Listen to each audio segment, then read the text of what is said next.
आरोपों पर पलटवार किया। साथ ही पूर्व सीएम अशोक गहलोत पर निशाना साधा।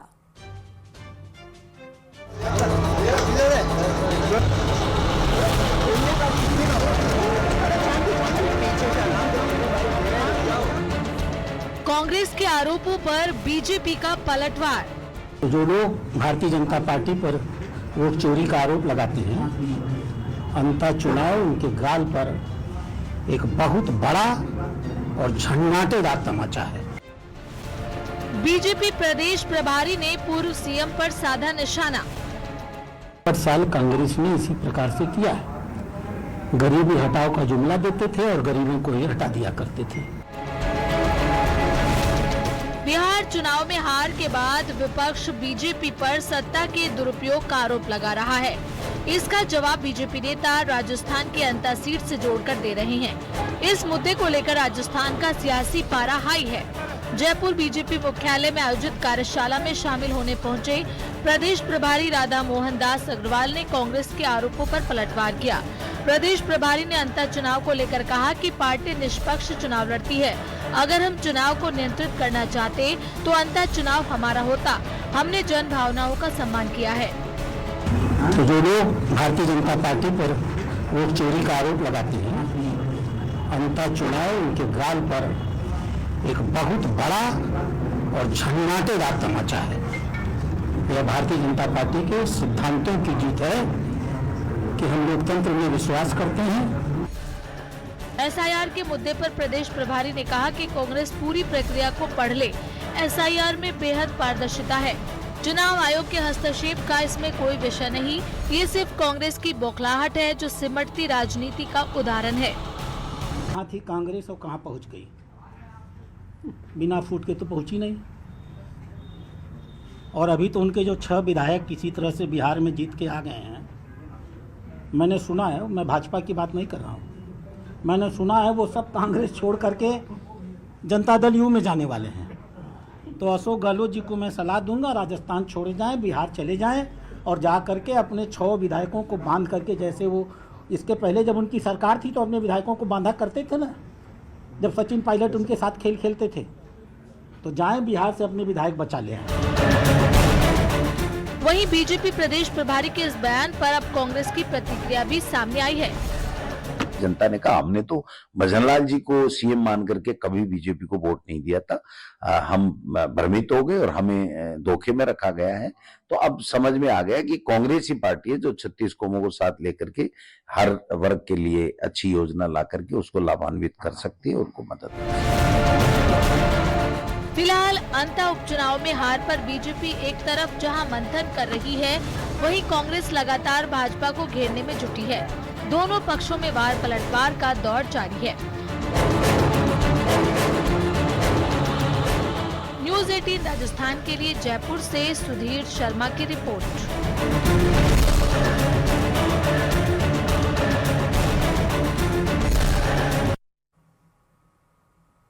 और अब बात करते हैं एसीबी के ताबड़तोड़ एक्शन की। ब्यावर में भ्रष्टाचार निरोधक ब्यूरो की अजमेर इकाई ने बड़ी कार्रवाई करते हुए रूपनगर पटवार हल्का के पटवारी आनंद मेघवाल को 7,000 रुपए की रिश्वत लेते हुए रंगे हाथों गिरफ्तार कर लिया।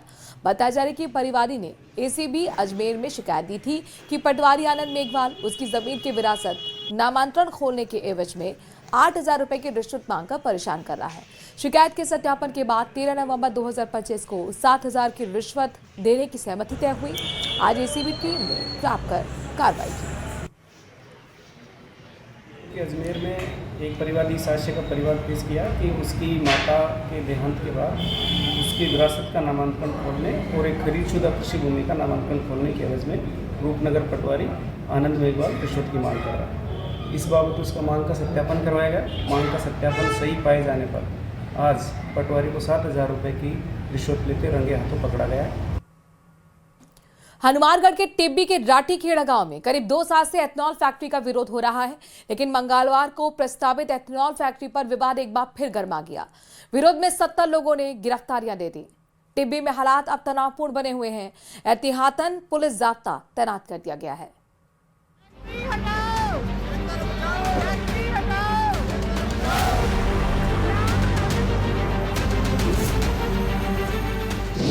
एथेनॉल फैक्ट्री का विरोध हुआ तेज। टिब्बी में हालात अब भी खराब। कई लोगों ने विरोध में दी गिरफ्तारियां।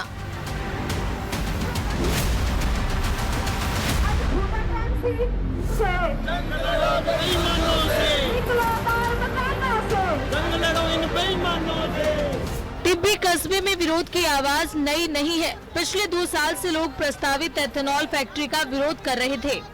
एक तरफ पुलिस की मौजूदगी में फैक्ट्री का निर्माण कार्य शुरू हो चुका है, वहीं दूसरी तरफ धरना दे रहे ग्रामीणों ने सामूहिक गिरफ्तारियां देकर विरोध को और मुखर कर दिया। हालात को देखते हुए टिब्बी में भारी पुलिस जाब्ता तैनात है और इंटरनेट सेवाएं बंद है। पहले से ही जो फैक्ट्री वाला मामला चल रहा है, इसमें एहतियात के तौर पर पुलिस व्यवस्था की गई है। वैसे कोई विशेष मामला नहीं है, शांति है, सारी चीजें सामान्य है। आप नाकाबंदी के दौरान और दूसरी कार्रवाइयों में मुख्यालय पर कुछ लोग हिरासत में लिए।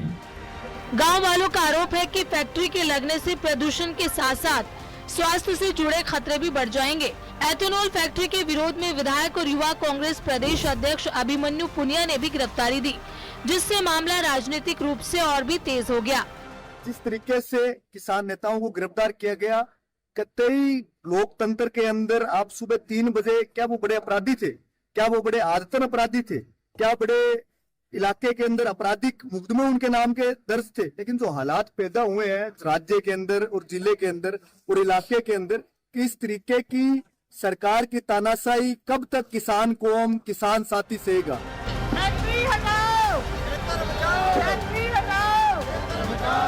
इथेनॉल फैक्ट्री को लेकर टिब्बी में जारी टकराव अब नए मोड़ पर पहुंच गया है। एक तरफ प्रशासन विकास और निवेश की बात कर रहा है, वहीं ग्रामीण अपने स्वास्थ्य और पर्यावरण को लेकर चिंतित हैं। सामूहिक गिरफ्तारियों और निर्माण कार्य शुरू होने के बाद अब टिब्बी में हालात पर सबकी नजरें टिकी हैं। वहीं पुलिस प्रशासन के आला अधिकारी का कहना है कि करीब 500 करोड़ रुपए की जो फैक्ट्री लग रही है, उसका लगातार विरोध हो रहा था। वो फैक्ट्री नियमानुसार बन रही थी और फिलहाल जो है फैक्ट्री का जो कार्य है बताया जा रहा है कि शुरू हो चुका है और यहाँ पर पुलिस प्रशासन के आला अधिकारी ग्रामीणों से समझाइश में जुटे हुए हैं। राजू रामलिया, न्यूज 18 राजस्थान, हनुमानगढ़। अलवर नौगावा थाना क्षेत्र रघुनाथगढ़ गजेंद्र सिंह खिवसर ने नाराज डॉक्टरों से बातचीत की है। डायरेक्टर चिकित्सा की अध्यक्षता में कमेटी का गठन होगा। आरएमसीटीए अध्यक्ष डॉक्टर धीरज जैव और डॉक्टर राजकुमार भी इस कमेटी में शामिल हैं। 10 सदस्यीय कमेटी की रिपोर्ट पर आदेश का रिव्यू होगा। एसएमएस सहित 12 अस्पताल के अधीक्षकों ने प्रिंसिपल को इस्तीफा सौंप दिया था, ये कहते हुए कि एक तरफा और चिकित्सकों को हाशिए पर धकेलने वाला फैसला है।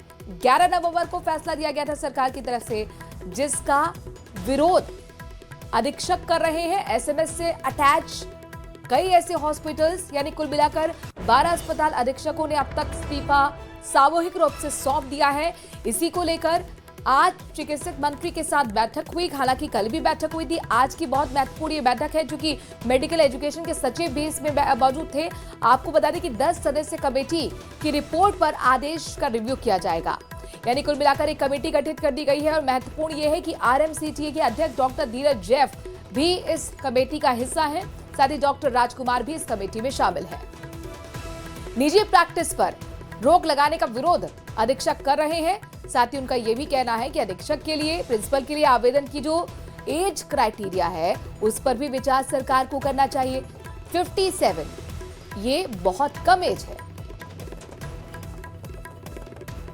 जो सुपरिटेंडेंट प्रिंसिपल हमारे साथ बैठे हैं, हमने उनको एक ही चीज बोला, हमने बोला कि बेसिकली जो है आप हमें सुझाव दीजिए कि जो आप जितना भी समय प्रैक्टिस करते हैं, मतलब सरकार में उसमें और अपने घर पे करते हैं, तो एडमिनिस्ट्रेशन के लिए कितना टाइम मिल जाता है आपको बेसिकली, और अगर आप ओवरबर्डन है तो फिर एडमिनिस्ट्रेटिवली हम इसको स्टॉप कैसे करें। हमने उनसे डायलॉग को सुझाव मांगा। ये बैठ के अभी 1-2 दिन के अंदर ये बैठ के अपना सुझाव देंगे, फिर इसको आगे रहेगा। यही सर कि मतलब जो एडमिनिस्ट्रेटिव पोस्ट पे है वो प्राइवेट प्रैक्टिस नहीं करेगी। ये अभी डायलॉग हो रहा है। हम एक ही टीम है, ये हमारे ही डॉक्टर हैं, तो हम बैठ के अभी क्या है कि इसको रिजॉल्व कैसे करने के लिए हमने इनसे सुझाव मांगे।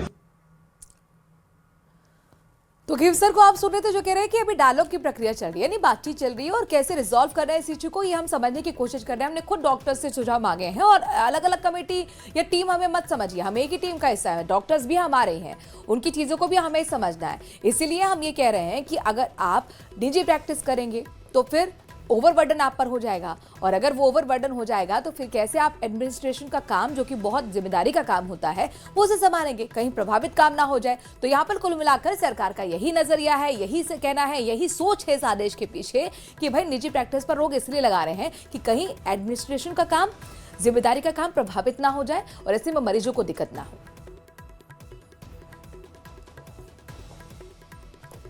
चलिए बात एसआईआर की करते हैं। दरअसल दिल्ली में आज एसआईआर को लेकर कांग्रेस अध्यक्ष राहुल गांधी के नेतृत्व में एक बड़ी बैठक हुई और इस बैठक में पीसीसी चीफ गोविंद सिंह डोटासरा, टीकाराम जूली, सुखविंदर सिंह रंधावा समेत कई बड़े नेता मौजूद रहे। एसआईआर पर कांग्रेस की बैठक पर राजस्थान कांग्रेस के अध्यक्ष गोविंद सिंह डोटासरा ने कहा, ये बैठक एसआईआर के माध्यम से वोट चुराने की बीजेपी आरएसएस की साजिश को लेकर हुई है। तो वहीं टीकाराम जूली ने कहा, चुनाव आयोग को निष्पक्ष होना चाहिए।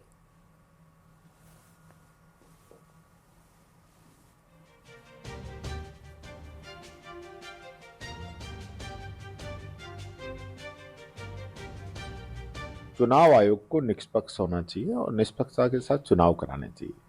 चुनाव आयोग ही पार्टी बन गया है और एसआईआर का जो प्रोग्राम जो चलाया गया है, जो काम 2-3 साल के अंदर पूरा होना चाहिए वो 2-3 महीने के अंदर पूरा कराना चाह रहे हैं। देश के अंदर कई जगह जो बीएलओ हैं वो सुसाइड कर रहे हैं, उनको मानसिक प्रताड़ना दी जा रही है और बहुत ही तेजी से इस पूरे काम को कराया जा रहा है। क्योंकि मैं समझता हूँ इसमें जो लाइन चुनाव आयोग ले रहा है वो गलत है। देखिए, एसआईआर के माध्यम से चुनाव आयोग भाजपा के इशारे के ऊपर गरीब के और जो बीजेपी लाइक माइंडेड लोग नहीं हैं उनके वोट काट रहा है और अपने वोट फर्जी जुड़वा रहा है और वो खुद ही प्रमाणित कर रहा है। आप देखिए, जैसे बिहार में जब लोकसभा चुनाव लड़ा तब तो कोई फर्जी नहीं था और लोकसभा चुनाव के बाद में जब एमएलए कॉन्स्टिट्यूंसी के विधानसभाओं के चुनाव आए तो उनको 65 लाख फर्जी हो गए। तो इसका मतलब जो लोकसभा में उन्होंने वहां से सीटें जीती तो वो तो फर्जी वोटों से जीती हैं। वो खुद ही दोहरी चरित्र की बातें कर रहे हैं। बिहार चुनाव में हार को लेकर कांग्रेस लगातार बीजेपी पर आरोप लगा रही है, जबकि बीजेपी इसका जवाब अंता के नतीजों से दे रही है। बीजेपी प्रदेश प्रभारी राधा मोहन दास ने जयपुर में कांग्रेस के आरोपों पर पलटवार किया, साथ ही पूर्व सीएम अशोक गहलोत पर निशाना साधा।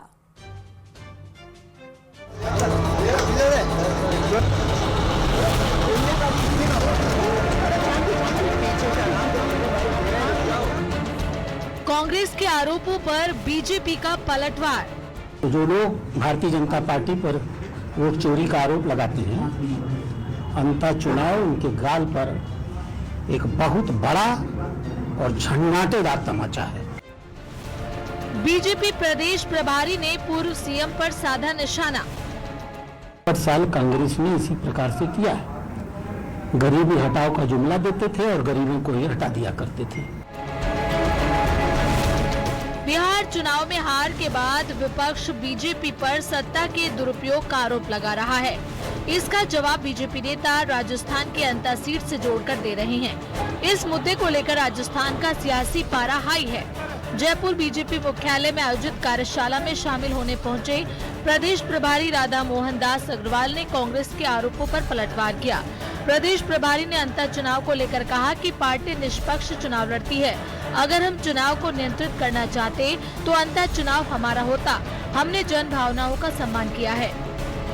तो जो लोग भारतीय जनता पार्टी पर वोट चोरी का आरोप लगाते हैं, अंतर चुनाव उनके गाल पर एक बहुत बड़ा और झंझाटेदार तमाचा है। यह भारतीय जनता पार्टी के सिद्धांतों की जीत है कि हम लोकतंत्र में विश्वास करते हैं।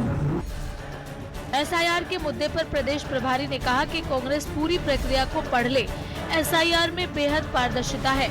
चुनाव आयोग के हस्तक्षेप का इसमें कोई विषय नहीं, ये सिर्फ कांग्रेस की बौखलाहट है जो सिमटती राजनीति का उदाहरण है। कहाँ थी कांग्रेस और कहाँ पहुँच गई? बिना फूट के तो पहुँची नहीं। और अभी तो उनके जो 6 विधायक किसी तरह से बिहार में जीत के आ गए हैं। मैंने सुना है, मैं भाजपा की बात नहीं कर रहा हूँ, मैंने सुना है वो सब कांग्रेस छोड़ करके जनता दल यू में जाने वाले हैं। तो अशोक गहलोत जी को मैं सलाह दूंगा, राजस्थान छोड़े जाएं, बिहार चले जाएं और जा करके अपने 6 विधायकों को बांध करके, जैसे वो इसके पहले जब उनकी सरकार थी तो अपने विधायकों को बांधा करते थे ना, जब सचिन पायलट उनके साथ खेल खेलते थे। तो जाएं बिहार से अपने विधायक बचा ले आएं। वहीं बीजेपी प्रदेश प्रभारी के इस बयान पर अब कांग्रेस की प्रतिक्रिया भी सामने आई है। जनता ने कहा हमने तो भजनलाल जी को सीएम मान करके कभी बीजेपी को वोट नहीं दिया था। हम भ्रमित हो गए और हमें धोखे में रखा गया है। तो अब समझ में आ गया कि कांग्रेस ही पार्टी है जो 36 कौमों को साथ लेकर के हर वर्ग के लिए अच्छी योजना ला करके उसको लाभान्वित कर सकती है, उनको मदद कर सकती है। फिलहाल अंतः उपचुनाव में हार पर बीजेपी एक तरफ जहां मंथन कर रही है, वहीं कांग्रेस लगातार भाजपा को घेरने में जुटी है। दोनों पक्षों में वार पलटवार का दौर जारी है। न्यूज़ 18 राजस्थान के लिए जयपुर से सुधीर शर्मा की रिपोर्ट।